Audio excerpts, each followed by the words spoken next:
দেশের বেকারত্ব ঘোচাতে মোদী সরকার নতুন একটি সিস্টেম শুরু করেছিল। বেকারত্ব অর্থাৎ বেকার যুবক যুবতীদের জন্য পিএম ইন্টার্নশিপ শুরু করতে গিয়ে সেখানে বেশ কিছু বাধার সম্মুখীন হতে হয়েছে। তো সেই বিষয় নিয়ে আজকে আমরা আলোচনা করব এই ভিডিওটির মধ্যে। ভিডিওটিকে স্কিপ না করে প্রথম থেকে শেষ পর্যন্ত মনোযোগ সহকারে দেখতে থাকুন। চ্যানেলে প্রথমবার হলে সাবস্ক্রাইব করে পাশের বেল আইকনটিকে বাজিয়ে রাখুন এরকম গুরুত্বপূর্ণ হেল্পফুল আপডেটগুলো সবার প্রথমে দেখবার জন্য। তো চলুন ভিডিওটিকে শুরু করা যাক। দেশ জুড়ে বেকারত্ব সমস্যা সমাধানের জন্য বহু প্রচারিত প্রধানমন্ত্রী ইন্টার্নশিপ প্রকল্প শুরু হওয়ার কথা ছিল গত সোমবার, কিন্তু শেষ মুহূর্তে এই প্রকল্প স্থগিত করা সিদ্ধান্ত গ্রহণ করেছে কেন্দ্রীয় সরকার তথা নরেন্দ্র মোদী। নতুন তারিখ ঘোষণা না হওয়ায় তৈরি হয়েছে অনিশ্চয়তার আশঙ্কা। 6.5 লক্ষ আবেদন, 300 কোম্পানি তালিকাভুক্ত। প্রধানমন্ত্রী ইন্টার্নশিপ স্কিমের জন্য আবেদন করেছে প্রায় 6,50,000 চাকরি প্রার্থী। প্রথম ধাপে তালিকাভুক্ত করা হয়েছে 300টি কোম্পানিকে, যেখানে 1,32,000 ইন্টার্নশিপের সুযোগ রয়েছে।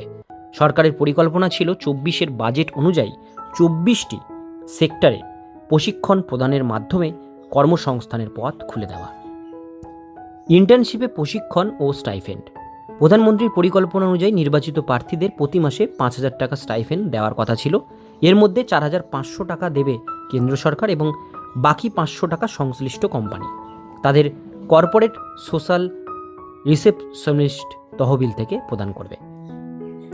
বাছাই প্রক্রিয়া স্থগিত। প্রথমে ইন্টার্নশিপ প্রকল্পে আবেদন জমা দেওয়ার শেষ তারিখ ছিল 10ই নভেম্বর, কিন্তু এই তারিখ বাড়িয়ে পরে 15ই নভেম্বর পর্যন্ত করা হয়।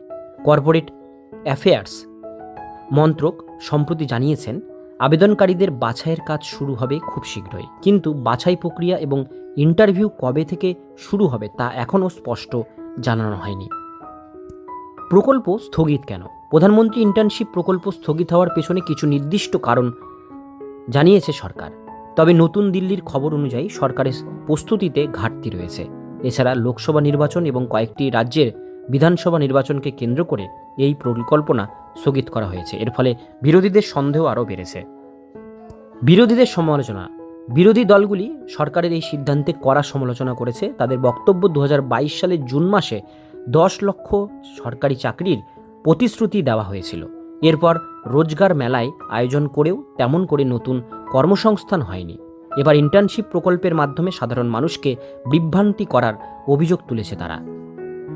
নতুন তারিখ কবে ঘোষণা করা হবে? কেন্দ্রীয় সরকারের তরফ থেকে এখনও পর্যন্ত এই প্রকল্পের নতুন সময়সীমা ঘোষণা করা হয়নি।